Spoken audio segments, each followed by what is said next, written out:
Nós somos contentes para mirar o avanço, nós bem para formar parte de momento que é a primeira fase de só o parque mais grande do Caribe, delante de nosso aeroporto. Caminha de chega a mais de 800.000 turistas para ano, quase 1 milhão de turistas. Que ora chega e acaba na mira ênfase que a Aruba põe na sustentabilidade. Parte grande de escorrência o turista não está hoje em dia, banda de beach, clima e hospitalidade do país e a população. Também está a atenção que dá no meio ambiente e também na energia sustentável.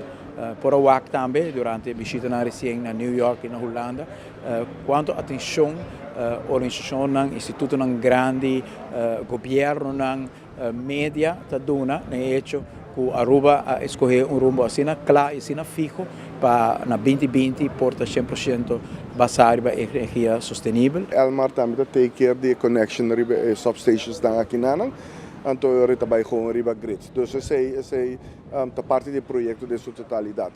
Boting hoofdaannemer, onderaannemers staan junto com Elmar, dat trarib aqui junto com o aeroporto, junto com Donjonang, Bambisa, de solar parque aqui nan.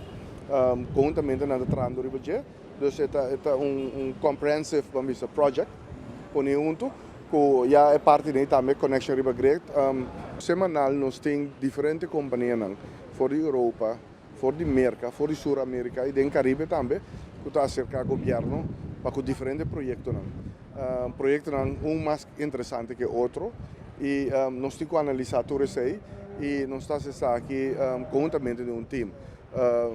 Como o ministro de Energia, junto com o ministro-presidente, com o ministro também de Inovação e Sustentabilidade. Nós discutimos o projeto aqui do grupo de energia e nós sentimos que a companhia de utilidade, utilities, Aruba, Web, Elmar, e nós discutimos tudo isso aqui e dá uma análise riba. Então, cada projeto está analisado riba seu mérito, para nós como também com sua contribuição, loportar bij het pakket totaal de energie naar Aruba. Dit is ongeveer de helft van het totale gebeuren. Deze fase moet eerst opgeleverd worden voordat we verder gaan met zeg maar, de tweede fase. We hebben natuurlijk heel veel gebruikers van de luchthaven, die willen we niet te veel zeg maar, ongemak veroorzaken doordat we hier aan het bouwen zijn. Dat gezegd hebbende zit nu schot in. Er was wat vertraging in de afgelopen maanden als gevolg van materialen die laat aangeleverd werden.